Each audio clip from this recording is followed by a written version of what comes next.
The Korea-U.S. relationship has played a big role in getting Korea onto the global stage. This year marks the 140th anniversary since the two tied diplomatic ties. And next year will mark the 70th anniversary since the two signed a military alliance after fighting side by side during the Korean War. To better understand this alliance, we have prepared two shows highlighting two actors that each have unique insights and experiences. On this episode, our globalist is Kathleen Stephens, a former U.S. ambassador, a Peace Corps volunteer, head of the Korea Economic Institute, and chair of the Korea Society. I went to Korea for the first time in 1975 as part of the Peace Corps middle school education program.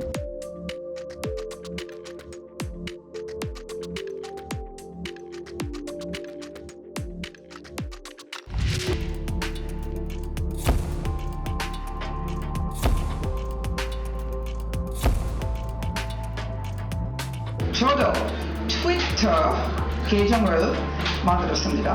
트위터도 자주 팔로우해 주시기 바랍니다.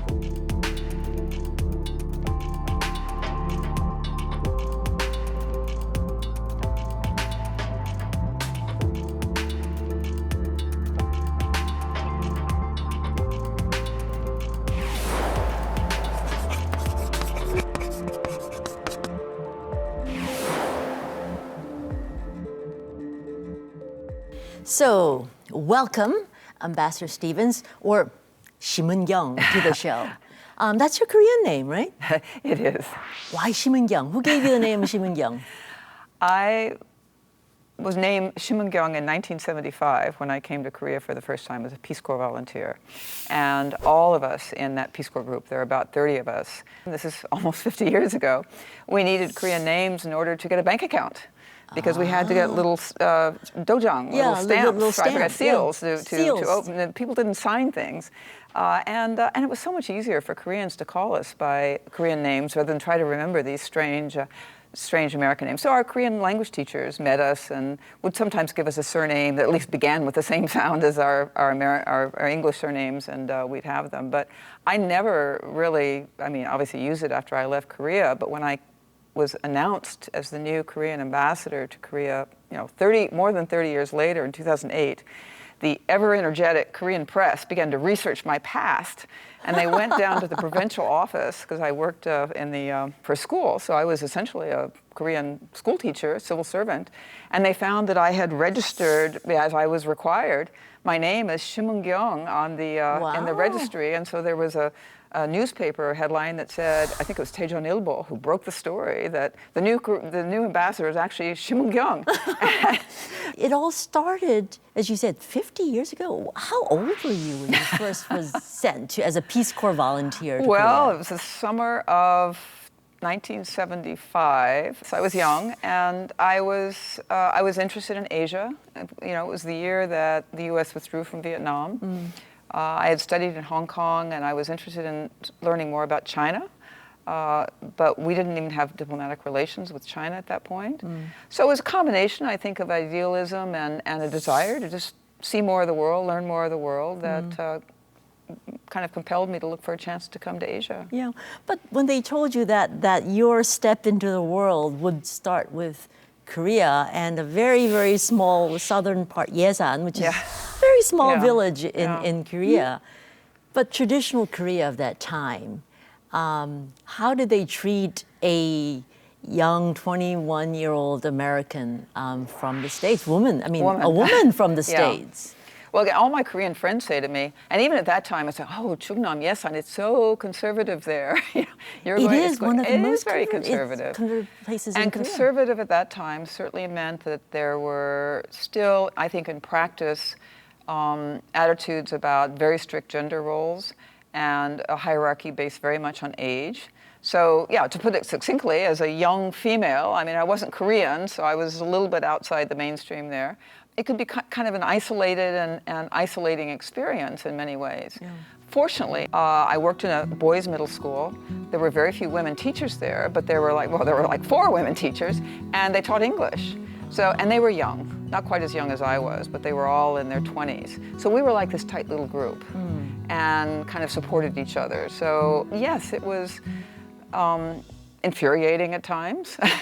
And it was, of course, in the 70s, an authoritarian government in power, but also a rather, almost a somewhat military experience, especially in the boys' schools. And I don't mean just the uniforms and so on, and the heavy use of corporal punishment. These were all big challenges too, not just for me, but for other Peace Corps volunteers and foreigners. We were expected to conform to the extent that we felt we could with the expectations, the work hours, the work habits of our Korean colleagues. But yeah, I mean, boys are rambunctious wherever they are. And of course, at that time, this was the post-Korean War, I guess still kind of baby boom in Korea. So my countryside school was, you know, every class had 70 plus, that's 70 plus young boys in it, packed together in unheated classrooms. And we were expected to teach English to them. So yeah, it was. But you know, they had a great life to them and a great, you know, I can still remember these schools, you know, when I'd visit them, and most people had never seen a foreigner before, so it was good. But they would just sort of reverberate with a sort of, you know, zest for life and enthusiasm. So it was mostly kind of energizing. Then you entered the real foreign diplomatic corps in the United States, and you were then sent back to Korea. Did you want to get sent back, or was it something that happened? Oh, I did want to come back, and in fact, I kind of credit being in Korea with joining the Foreign Service. The way you get into the U.S. Foreign Service at that time, and even now, as in Korea, is you take an exam. And so one thing I did while I was in Yesan is well, I'm studying for the exam, and they gave me a little more standing, you know, as a young woman. I see. So you were preparing for your diplomatic which career could be almost anything. But right, because I was working in a you know, very long hours as everybody was in the school. That's what was expected. So so I had a certain amount of support from my colleagues to say, you're going to Seoul to take the goshi, you know. And so I took the exam in the American Embassy. I asked the State Department, we had a way of bidding on jobs, if you like, or expressing preferences. And I bid on a job to come back to Korea because I had a modest Korean language ability, which had been tested and therefore was part of my personnel record. But I had a very difficult time getting an assignment to Korea. This is now in 1982, 1983, because there was an attitude in the State Department that women diplomats should not be serving in the political sections of East Asian embassies because they would never be accepted by people. And I said, well, you know, I speak a little Korean. I live there. I think I can do this. So I was the first woman to be assigned as a political officer in the 1980s to the embassy in Seoul. And I actually think that was a harder assignment to get, or there was more of a gender element to that than many years later when I became the ambassador. But once you got here, did you feel a gender difference in the way that you were accepted? I mean, were their concerns true? Certainly, as a woman, you're treated differently here. But I felt that also just it was kind of unusual. It wasn't expected. Just as at that time, it wasn't expected at the American Embassy by our Korean counterparts that we would have Asian Americans, or let's just say non-white Americans. There was a stereotype, and to the extent that it was in the 80s, we began to have other kinds of diplomats here. I think overall it was really good for our ability to reach deeper into the society and have more diverse contacts and understanding and perspectives that we brought back to Washington, but also share those perspectives with our Korean, because it's a two-way, you know, conversation that you try to have as diplomats. So, True. Yeah. And that conversation really deepened once you came back as ambassador. That was unexpected. How did you feel? I mean, what did you feel your mission was in coming back as ambassador? Yeah. So coming back to Korea was completely unexpected. I never could have thought I would have the chance. But Koreans sometimes say to me that I have an inyan, right, almost a destiny, you know. And I had a chance to work again on Korean issues at the State Department and then be nominated to be ambassador here. So given just Korean society itself, there's a lot of scrutiny on the American ambassador. And I had watched that in my bosses over the years, in the 80s when I served here, and even earlier as a Peace Corps volunteer. And I knew people would really be watching and questioning, and probably because I was a woman, maybe an extra level of scrutiny. But I also thought, you know, certainly as an ambassador was ready to kind of listen in a serious way Not that my predecessors weren't, but also to try to kind of broaden the context that we had and the understanding we had of Korea, which is going through so much change. Yeah. But in terms of, when I got here, it was the beginning of course, the financial crisis of the day I True. arrived. Actually, Lehman Brothers had just collapsed. So I really was focused in the early days on Korea's participation in the G20, which you know a lot about yourself, and you remember those days and kind of trying to see how we could work together in an election in the United States. I mean, kind of a standard, if you like, almost agenda of things happening in the world and managing them. The free trade agreement, which we'd negotiated, but we're still trying to pass through as we had democratic elections in both countries and changes of administration. And then later in my as my tenure went on, the collapse of the six-party talks, the attacks on the Yeonpyeong-do and the sinking of the Cheonan, and so on and so forth. So there was all of that. There was a lot of the move to lot Camp of Humphreys. There's always a big agenda in Korea. But beyond that, I guess I did want to sort of see if I could play a part in what I saw was a moment when U.S.-Korean relations, primarily because of Korea's extraordinary success as an economy, as a democracy, as an emerging cultural power, which was also kind of beginning then, right? Whether we could really deepen and broaden the relationship. I mean, in a way, you talk about all the events, and it's actually really mind-blowing when you think about how many events had happened during your time as ambassador. That's just in Korea. That's just Korea. But you know what many Koreans tell me about your ambassador? She's that woman that spoke Korean so well and rode around the country in a bicycle. I mean, you took a bicycle ride. You had other people, Koreans, Americans from the embassy, and you rode around the country on a bike. So what was that about? And how were you received? Yeah. Well, I mean, first on the Korean language issue, again, I made a decision that I was going to try to take a risk. And so when I arrived in Korea in 2008, I always remember I was so nervous, and I got off the plane, and I had prepared remarks in Korean. I thought I'm going to address kind of the press waiting at the airport in Korean. 안녕하십니까. 심은경입니다. 신임 주한미국대사로 한국에 온 것은 저에게는 큰 영광입니다. And it had such an impact, not exactly what I said, That had but never I mean, happened literally in the days afterwards when I arrived here, as I was just walk around the streets, people would come up to me and talk to me in Korean because they knew they could.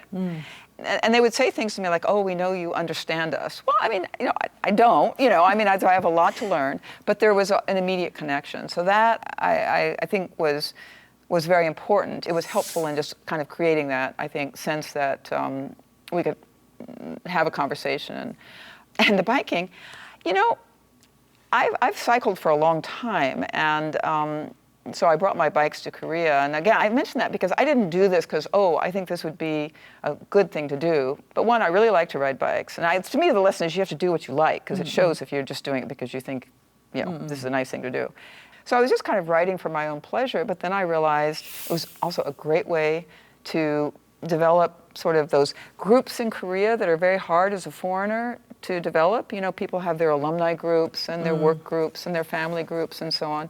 You have your biking group. I have my biking group. My biking group includes everyone from, academics to business people to students. And so, so it just kind of developed rather organically. And it is, you're just that much closer. You get off your bike, you just talk to somebody. Yeah. And so it's So nice. biking was your way into the hearts of Koreans. But they remember that. That is funny. That is so it had an importance that was beyond what I really thought at the beginning. And that's maybe what made it more compelling. It was a natural passion. But I have to mention, because I was there. So you got the first ever award honoring the most beloved Korean independence fighter, Kim Koo, fighting for Korean independence against Japanese occupation in the 1900s, for elevating Korea's position in the world.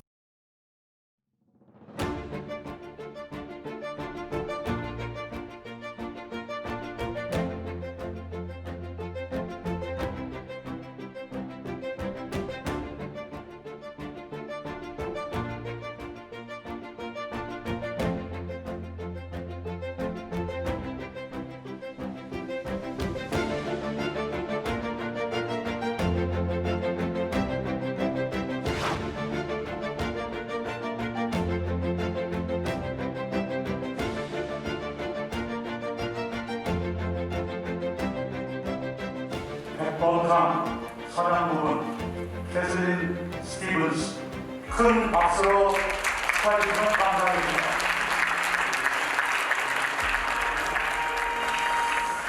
저는 한미관계에 대해서 김구 선생님의 비전에 깊은 인상을 받았고 이거를 주한미국대사 관저에 들었습니다.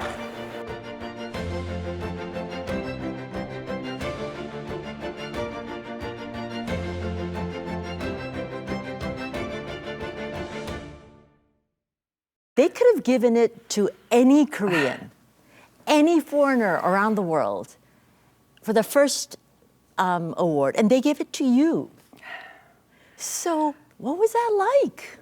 Well, it was a little overwhelming and really a little humbling to be told that I was being recognized in this way. And when I did arrive as ambassador in Korea in 2008, I had a kind of a standing invitation from the Kim Koo Foundation to visit the museum. At the time, I didn't realize it, but when I went to the museum, there was a lot of press there, and I learned that I was the first sitting ambassador American ambassador to Korea to visit the museum. And I was presented with a calligraphy that was written by Paikbum Kim Koo that said in Chinese, but in calligraphy, 한미 친선 평등 호조. Yeah. Which my translation, well, your translation would be better. Well, Korean-American basic, yeah. relations, friendship, equality, cooperation. Yeah. And I hung it up in the residence, and my successors have happily kept it in the residence, and it really stimulated a whole conversation about the complicated history of U.S.-Korean relations. Yeah. I mean, U.S.-Korea relations, as you said, was a complicated relationship, but I think, they recognize that you did more to help that relationship than many or anyone, actually, in their eyes. On to more geopolitical issues. Now, Korea and the U.S., they've had diplomatic ties for 140 years, which is more than half of the United States' lifetime, in a way. That's right. And, as you've talked about before, there have been ups and downs. Today, how would you characterize the relationship? Well, I would characterize it as very good. It has a resilience, I think, that was perhaps missing in earlier years when it was more, if not single issue focused, more narrowly focused, and where if you like, the imbalance, frankly, between the two countries, whether in terms of economic or military strength or other measures, was much more pronounced. So I think all those have helped to build a much more resilient relationship. And I would add one more thing to that, and that, of course, is what's sometimes called the people-to-people ties. But, I think that doesn't quite cover it. But, I mean, all the Korean students who study in the United States, the increasing number of Americans who study here, the growth not only in number, but in influence and engagement of the Korean-American community in the United States and more broadly throughout the world. All of that, the business has because made us stronger. you have been in Korea personally in different stages of that relationship, and you represent an American, so that you've been able to sort of gauge the difference the way that Koreans I think so. Going back 140 years, it's a very complex history, but you do come away thinking, wow, the United States and Korea have a very, very special tie to each other and a very complicated relationship. And it's something we need to continue to try to research and understand and build on. But with all that, I don't think it's an exaggeration to say, as President Obama said when he visited here, I think successive presidents have said, that U.S.-Korea relations are overall stronger than ever. I'm not in the government anymore, I don't have to say that, but I genuinely think that's true. That said, because we do have so many more ties with each other, it does mean there are more issues out there.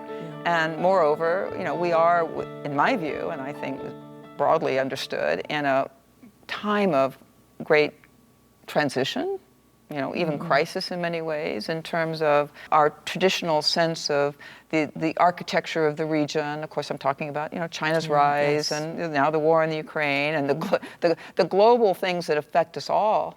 Also, obviously, have a big impact on what are the issues in the U.S.-Korea relationship and where can we work together and I hope in most areas, but also where our interests and our priorities naturally going to diverge somewhat, and how do we manage that? So I'm not talking about we're just an absolutely, kachi kapchida, perfect agreement every step. It's a much more mature relationship than that, but it's in good shape. And because of your background, relationship with Korea, obviously a lot of your conversations in the United States center around Korea. How do you gauge, the United States position or, looking upon Korea in the geopolitical arena compared to the past? I mean, today, how does the United States look at South Korea? Yeah, I mean, I would measure that maybe in two ways. One is, it's notable that President Biden, when he came to office, made it an absolute priority to have one of his very first summit meetings with then President Moon Jae-in when he hosted him in Washington. And they issued this very long statement, just filled with very specific information about where we need to work together and what the issues are. And then about a year later, after Korea had had its election and a new president is in office, President Yoon, President Biden makes Korea a stop and meets with President Yoon within the first weeks of his presidency. And they issue an even longer and more detailed statement about how we need to go forward together. So in terms of how the US at the kind of policy level sees Korea, to me that says extremely important. And when the Biden administration talks about US foreign policy being based on strengthening its relationship with allies and partners, South Korea is at the very top of that list, a very elite group of countries in terms of the U.S. view.